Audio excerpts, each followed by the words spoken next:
হিয়া চুপচাপ একটা জায়গায় বসলো। কতক্ষণই বা ভেজা কাপড়ে থাকবে? টাওয়ালগুলোও নিয়ে গিয়েছে। তাই কি ওর সময় আসবে না? তখন ইচ্ছে মতো দেবে। কিন্তু এখন কি করবে? হিয়া ভাবতে থাকলো, কি করা যায়। এদিকে শ্রাবণ কাবার থেকে হিয়ার জন্য জামা কাপড় বের করলো। ওর রাগ ওঠার কারণ আছে। সে তো কখন থেকে ওর জন্য অপেক্ষা করছিল, আসেনি। শেষেমেশে দেখলো আরেক রুমে গিয়ে ঘুমিয়ে পড়েছে। শ্রাবণ হিয়ার জামা কাপড় আর টাওয়াল নিয়ে বসে রইল। হিয়া ওয়াশরুমের বসে ফোন দিয়ে আটকে ছিল। এই এরটুকু পরই উঠে দাঁড়িয়ে ওয়াশরুমের দরজা ধাক্কাতে ধাক্কাতে নাটক করে বলে উঠল, এই যে শুনুন না, একটু খুলুন, আমার শরীর খারাপ লাগছে, একটু খুলুন না। শ্রাবণ হিয়ার শরীর খারাপ শুনে চট করে উঠে ওয়াশরুমের দরজা খুলে দিয়ে দাঁড়ালো। হিয়া ভাবতে পারেনি সাথে তার সাথে দরজা খুলে দেবে, তাই ঠিক করে হেসে দিল। শ্রাবণ ভ্রু উঠিয়ে বলে উঠল, কি হয়েছে? ওই শরীর খারাপ? তুমি না হাসছো? হাসছি তো, কি হয়েছে? আমার জামা কাপড় দিন। দেব না? তাহলে হাতে রেখেছেন কেন? দিন। শ্রাবণ আবার ওয়াশরুমের দরজা চাপিয়ে দিয়ে বলল, থাকো, তোমাকে বাহিরে বের করব না। তুমি যে পর্যন্ত সরি না বলবে সে পর্যন্ত খুলব না। খুব বীর দেখিয়ে তো গিয়েছিলে আম্মু রুমে ঘুমাতে। আমিও দেখব আম্মু এখন তোমাকে বাঁচাতে আসে নাকি। আরে তোমাকে তখন বলেছি যে ভালোবেসেছিলাম একটা মেয়েকে, সেটা প্রায় 1.5 বছর আগের কথা। সেটা নিয়ে এমন জেদ করার কি আছে? আর তোমাকে কি কম ভালোবাসি? হ্যাঁ। এই শুনে আবারও দরজা ধাক্কালো। বলল, সরি, আর বলবো না। প্লিজ দরজাটা খুলুন না। আর কখনো এমন বলবো না। এখন আমার জামা কাপড়গুলো দিন। শ্রাবণ দরজাটা খুললো। হিয়া বলল, আমি আর বলবো না। আমার জামা কাপড়গুলো দিন। শ্রাবণ কি যেন ভেবে বলে উঠল, দেব, তবে এক শর্তে। হিয়া কপাল কুঁচকালো। কি শর্ত? যদি জামা কাপড়গুলো দেই তাহলে আমি পরিয়ে দেব, আর নইলে এভাবেই থাকবে। হিয়া বেকায়দায় পড়ে গেল। মনে মনে বলল, লোকটা তো সত্যিই খাচ্চর। কিভাবে একটা মানুষের ড্রেস পরিয়ে দেবে? লজ্জা করবে না? একটু লজ্জাও নেই। শ্রাবণ এগিয়ে এসে বলল, কি হলো, শর্ত কি মানবে? না। তাহলে চলে গেলাম। না, তাহলে কাছে এসো, পরিয়ে দেই শাড়ি। হিয়া চোখ নামিয়ে আমতা আমতা করে বলে উঠল, আমি ভেজা কাপড় ছেড়ে আসছি, এরপরে শাড়ি পরিয়ে দেবেন। ঠিক আছে। শ্রাবণ বাদবাকি সব কাপড় দিয়ে গেল, শুধু শাড়ি বাদে। হিয়া ওয়াশরুমে দরজা লাগিয়ে ভেজা কাপড় ছেড়ে ব্লাউজ আর পেটিকোট পরে শরীরে টাওয়াল পেঁচিয়ে বের হলো। শ্রাবণ হিয়ার শাড়ি গলায় পেঁচিয়ে বসে রয়েছে। হিয়ার সামনে যেতেই শ্রাবণ হিয়ার থেকে টাওয়ালটা ছাড়িয়ে নিল। হিয়া লজ্জায় 2 হাত বুকের উপর রাখলো। শ্রাবণ বাঁকা হেসে শাড়ি পরানো স্টার্ট করলো। হিয়া রাগটা একটু কমালো। শ্রাবণ ঘুরে ঘুরে শাড়ি পরাচ্ছে। হিয়া সন্দেহ সূচক দৃষ্টিতে তাকিয়ে বলে উঠল, এর আগে কি কাউকে শাড়ি পরিয়েছেন? ও, তাহলে শাড়ি পরানো জানলেন কি করে? নিশ্চয় কাউকে পরিয়েছেন। হুম। কি উ উ করছেন? হ্যাঁ বলুন, জানলে কি করে? তুমি কি পাগল হয়ে গিয়েছো নাকি? কি সব কথা বলছো? শাড়ি পরানো কি এমন কাজ যে আমি পরাবো না? পারবো না? ভালো করে বলুন। না থাক, দরকার নেই। শ্রাবণ তৎক্ষণাৎ হিয়ার পেটে চিমটি দিয়ে বলে উঠল, কি যে লাগছে তোমাকে? ভেজা চুলে রাগি রাগি মুখোশটিতে জাস্ট অস্থির লাগছে বউজান। আগে জানলে এমন করে প্রতিদিন বাথটাবে চুবিয়ে রাখতাম, আর তুমি রাগ করে থাকতে। আমি সেই সুযোগে শর্ত দিয়ে শাড়ি পরিয়ে দিতাম। হিয়া প্রতি উত্তরে কিছু বলল না। শ্রাবণের দিকে তাকিয়ে রইল। যতই রাগ হোক, এই লোকটাকে দেখার তৃষ্ণা মিটবে না ওর। হিয়ার শাড়ির আঁচল হিয়ার কাঁধে উঠিয়ে দিয়ে বলল, একটু হাসো। হিয়া মুখ ঘুরিয়ে নিল। শ্রাবণ ঘাড় কাত করে হিয়ার দিকে তাকালো। শ্রাবণের চোখে চোখ পড়তেই হিয়া ফট করে হেসে দিল। শ্রাবণ হেসে বলল, আপনার রাগ করতেও দেরি নাই, আবার হাসতেও দেরি নাই। উপরে উপরে রাগ দেখান আর তলে তলে হাসেন। এদিকে কাব্য রুমে এসে বলল,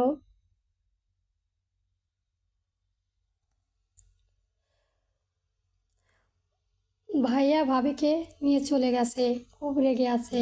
আম্মুকে বলল যে ভাবিকে তুলে নাকি আছাড় মারবে। তৌকি চৌধুরী উঠে বসে বললেন, ওইটার কথা কথা বলেছে। আসলে ও কি আছাড় মারার জিনিস? ওই ক্লাস আমিও পার করে এসেছি। দেখো গিয়ে, তোমার ভাই বইয়ের সাথে সুন্দর করে কথা বলছে। কাব্য বিছানায় শুয়ে পড়ল। তৌকির চৌধুরী বিছানা থেকে নামলেন। কাব্য জিজ্ঞাসা করলো, বাবা কোথায় যাচ্ছ? রুমে চলে যাচ্ছি। কেন? থাকো না। না, চলে যাই। তুমি ঘুমাও, আমার কোনো সমস্যা হতো না। থেকে যাও, অন্য একদিন থাকবো। Good night. তৌকি চৌধুরী চলে গেলেন।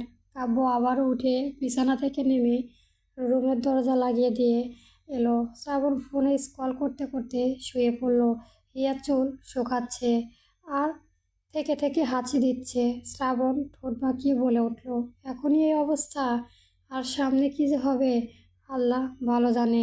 এখন এড়িয়ে এড়িয়ে ছেড়ে দিচ্ছে বলে ভেবো না আমি রোম্যান্টিক নয়। এরপরে সকালে রাতে 2 বেলা গোসল করব। হিয়া চুপচাপ শ্রাবণের দিকে তাকালো। শ্রাবণ তাকালো না। হিয়া চুল শুকিয়ে লাইট নিভিয়ে বিছানায় এসে শোলো। শ্রাবণ হিয়াকে আষ্টে পৃষ্ঠে জড়িয়ে ধরে ঘুমালো। হিয়া আবাসা আবাসা ডিম আলোতে শ্রাবণকে দেখে নিঃশব্দে হাসলো। শ্রাবণ যখন ঘুমিয়ে পড়ল, হিয়া শ্রাবণের চুল হাত বুলিয়ে দিতে লাগলো। মিনিট 2 যাওয়ার পর শ্রাবণ বলে উঠল, আমি যাকে ভালোবাসতাম সেটা ছিল প্রায় 1.5 বছর আগের কথা। শুধু আমিই বলি যে তাকে ভালোবাসি। আসলে সে আমাকে বেশি ভালোবাসতো। মেয়েটি ছিল মিরাজের চাচাতো বোন। মিরাজও ভালোবাসতো ওকে। এরপরে মিরাজ জানার পর আমাকে এসে মারলো। ইচ্ছে করে ওকে ওখানেই জবাই করতে পারতাম, কিন্তু ওই মেয়েটার কথা ভেবে আর কিছু বলিনি। আর তুমি সেটা নিয়ে আমার সাথে রাগ করলে, শুনলেও না। হিয়া বলল, মেয়েটার নাম কি? ঈর্ষা। ও এখন কোথায়? উপরে। কি? উপরে চলে গিয়েছে? ধুর, মজা করবেন না। বলুন মজা না, সত্যি উপরে চলে গিয়েছে। কোন উপরে? আল্লাহ নিয়ে গেছে। মিরাজের সাথে বিয়ে হয়েছিল, এরপর শুনেছি ব্রেন টিউমার হয়ে মারা গিয়েছে। হিয়া একটু অনুতপ্ত হলো। না জেনে কি না কি ভেবেছিল। শ্রাবণ হিয়ার নীরবতা দেখে বলে উঠল, কি হলো? চুপচাপ কেন? সরি, আমি আসলে না জেনে কি না কি বলে ফেলেছি, আমাকে ক্ষমা করবেন। শ্রাবণ হেসে বলল, তুমি তো জানতে না, তাও সরি। আচ্ছা শুনুন, ওই মিরাজ তো মনে হয় কষ্টেই রয়েছে ভালোবাসার মানুষটিকে হারিয়ে, তাই না? ওকে মারা ঠিক হয়নি আপনার। শ্রাবণ মাথা তুলে বলল, তোমার এই মনে হলো? যদি ও কষ্টই থাকতো তাহলে কি আমি ওকে মারতাম? কষ্ট কখনো মারতাম না। তাহলে মারলেন কেন? শ্রাবণ মিরাজের প্রতি রাগ প্রকাশ করে বলে উঠল, ঈর্ষা মারা যাওয়ার পরই কুত্তার বাচ্চা আরেকজনকে বিয়ে করে ঘুরে বেরিয়েছে, ফুর্তি করেছে। তাহলে ওকে ছেড়ে দেবো কেন বলো? হিয়া সব বুঝতে পেরে বলে উঠল, তাহলে তো মিরাজই ভালো না। শ্রাবণ হিয়ার গলার মুখ গুজে বলে উঠল, ভালো খারাপ রেখে আমাকে ভালো করো। আমি কি করে ভালো করব? কেন ভালোবেসে? কেন যেন খুব ভোরে হিয়া ঘুম ভেঙে যায়। শ্রাবণ তখনও ঘুমাচ্ছে। হিয়া শ্রাবণের থেকে নিজেকে ছাড়িয়ে উঠে বসলো। হাত বাড়িয়ে ফোনটা নিয়ে সময় দেখলো। সকাল 6টা বাজে। হিয়া ফোনটা রেখে বিছানা থেকে নেমে ওয়াশরুমে চলে গেল। ফ্রেশ হয়ে এসে বিছানায় বসলো। শ্রাবণের দিকে কিছুক্ষণ তাকিয়ে থেকে রুম থেকে বেরিয়ে গেল। নিচে এসে ড্রয়িং রুমে বসলো। সাবিয়া চৌধুরী তখন নিচে নামলো। হিয়াকে দেখে এগিয়ে এসে বলল, হিয়া ঠিক আছো না? মানে শ্রাবণ কিছু বলেছিল রাতে? এই সময় তৌকির চৌধুরীও নিচে নামলেন। হিয়া বলল, মা, আপনার ছেলে কালকে রাতে আপনার ঘর থেকে নিয়ে গিয়ে বাথটবে চুবিয়ে মারতে চেয়েছিল। তৌকির চৌধুরী রাশভারী কণ্ঠে বললেন, আজ আসতে দাও ওকে। হিয়া উঠে দাঁড়ালো। তৌকির চৌধুরী সোফায় বসলেন। কাজের মহিলা ফাহমিদা বেগম এলেন। তিনি কিচেনে ঢুকলেন। হিয়াও তার সাথে ঢুকলো। ফাহমিদা বেগমকে বলল, আপনি কি এখন ওনাদের জন্য চা বানাবেন? আর ওনারা চা খান না তো কফি খায় ও। তাহলে আজকে আমি বানাই? না না, তুমি ওখানে গিয়ে বসো, আমি করে দিচ্ছি। আপনি তো প্রতিদিন করেনি, আজ আমি করি। ফাহমিদা বেগম হাই তুলে সাবিয়া চৌধুরীকে বললেন, আপা, নতুন বউ নাকি কিচেনে এসে রান্না করবে? সাবিয়া চৌধুরী হিয়াকে বলল, তুমি পারবে না, চলে আসো। হিয়া বলল, আমি পারবো মা, আজকে আপনাদের কফি বানিয়ে খাওয়াই প্লিজ। তৌকির চৌধুরী সাবিয়া চৌধুরীর হাত ধরে চুপ থাকতে ইশারা করে হিয়াকে বললেন, ঠিক আছে বানাও, আর শ্রাবণের জন্যও বানিও।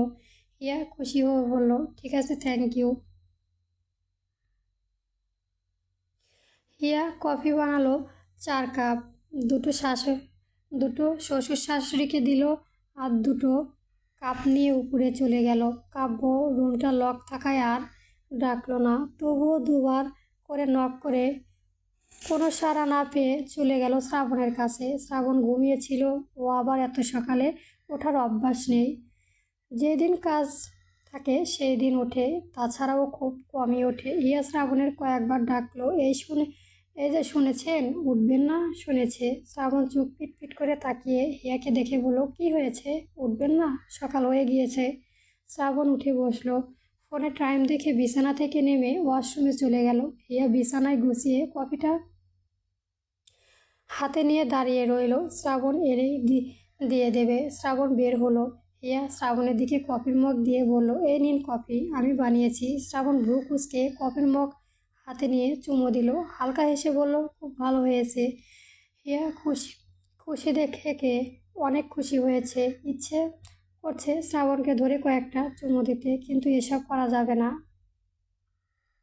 রাতে শ্রাবণের থেকে অনেক কষ্টই ছাড়া পেয়েছে।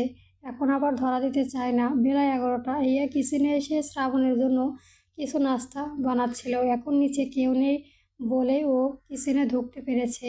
মন চাচ্ছে একটু পরপর শ্রাবণের জন্য এটা সেটা বানাতে। এর মাঝে কলিং বেল বেজে উঠল। হিয়া হাতটা ধুয়ে সুন্দর করে ঘোমটা দিয়ে বের হলো। মনে করেছিল শ্বশুর শাশুড়ি এসেছে। হিয়া মেইন দরজা খুলে দিতেই চোখে পড়ল একটা মেয়েকে। রিয়া এসেছে। হিয়া চিনল না ঠিক। রিয়া হুড়মুড়িয়ে ভেতরে ঢুকে উচ্চস্বরে সাবিয়া চৌধুরীকে ডাকতে শুরু করলো, মামুনি, মামুনি, কই তুমি? মামুনি। কাব্য রিয়া ডাক শুনে নিচে নামলো। রিয়া কাব্যর কাছে এসে অস্থির কণ্ঠে বলে উঠল, ভাইয়া, মামুনি কোথায়? কেন, কি হয়েছে? আর তোর এই অবস্থা কেন? জানি না। আগে বলো না, মামুনি কোথায়? বাড়িতে নেই, বাবার সাথে কাজে বেরিয়েছে।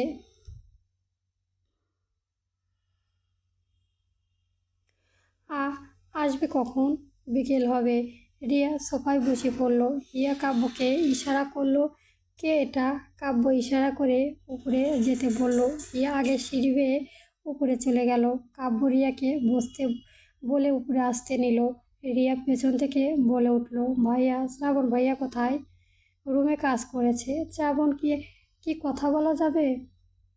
না, একটু পরে আসিস। আর তুই একটু বস, আমি ফোনটা নিয়ে এসে আম্মুকে কল দেই।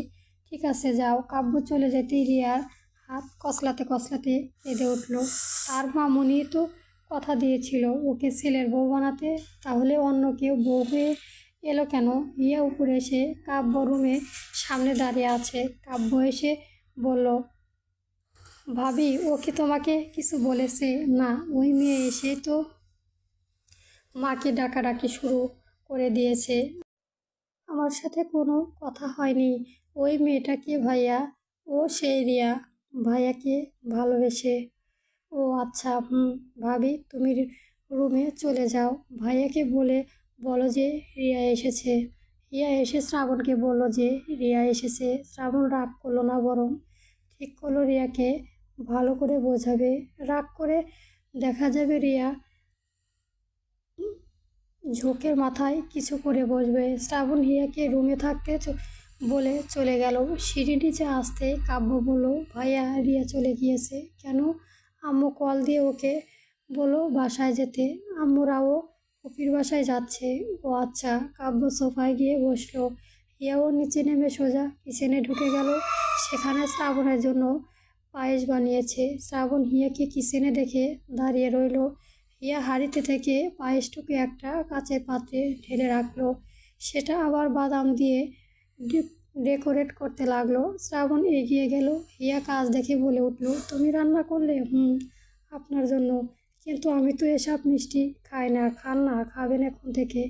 সমস্যা কি? শ্রাবণ নাক মুখ কুচকালো। সমস্যা নেই, কিন্তু মিষ্টি খেলে মাথা ঘোরে, তাই খেতে পারি না। হিয়া চোখ পাকিয়ে তাকালো আর বলল, খেতে হবে। শ্রাবণ হিয়ার হাত ধরে হেসে বলল, বলছি এগুলো না খেলাম অন্য মিষ্টি খাই। অন্য মিষ্টি কোথায় পাবেন? কেন, তোমার কাছেই তো আছে। কোথায়? শ্রাবণ বাঁকা হেসে ঠোঁটে ইশারায় করলো। হিয়া চোখ বড় বড় করে তাকিয়ে মাথায় নাড়াতে নাড়াতে পিছিয়ে গেল। শ্রাবণ এগিয়ে গেল। হিয়ার পিঠে দেওয়ালে গিয়ে ঠেকলো। শ্রাবণ এসে কোনো কথা ছাড়াই হিয়াকে ধরলো। হিয়ার দুহাত দেওয়ালের পিন করে ঠোঁটে ঠোঁট ডুবালো। বেচারা কাব্য চোখ গেল সেই দিকে। ইস, নিজেই লজ্জা পেয়ে উঠে বাইরে চলে গেল। বিড়বিড় করে বলল, মনে হচ্ছে আমাকেও বিয়েটা করে ফেলতে হবে। কাব্য বাইরে এসে দাঁড়িয়ে ফোনে স্ক্রল করছিল। ফাহমিদা বেগম কাজ করার জন্য একটু ঢুকেছিল। কাব্য তাকে থামিয়ে বলল পরে যেতে, আর ফাহমিদা বেগমকে বাগানের দিকে একটা কাজ দেখিয়ে দিল। আর মনে মনে বলল, আন্টি আপনি কাজ করুন, কিচেনে আমার ভাইও রান্না করুক। বিকেলবেলা শ্রাবণ গিয়েছে সিয়ামকে এয়ারপোর্টে ড্রপ করে দিতে। ও আজ চলে যাবে।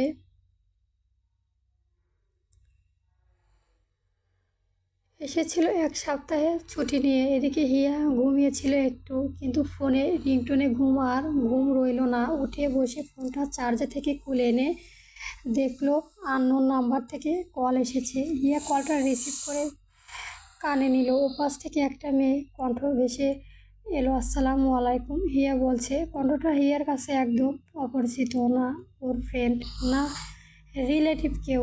হিয়া স্বাভাবিকভাবেই উত্তর দিল, আমি হিয়া। আপনি কে? ওপাশে থেকে আর কোনো কথা আসে না। হিয়া আবারও জিজ্ঞেস করলো, কে বলছেন? মেয়েটি ধীরে গলায় বলে উঠল, আমি ঈর্ষা। আপনি আমায় চিনবেন না। আমি একটু শ্রাবণের সাথে কথা বলতে চাই। হিয়া কথাটা শুনেই পুরো শক। উত্তরে কি বলবে ওর জানা নেই, শুধু চোখ দিয়ে পানি টলমল করছে। পরবর্তী গল্প পেতে আমার চ্যানেলটি সবার আগে সাবস্ক্রাইব করে রাখবেন। ধন্যবাদ। গল্প মন দেওয়া না চলবে।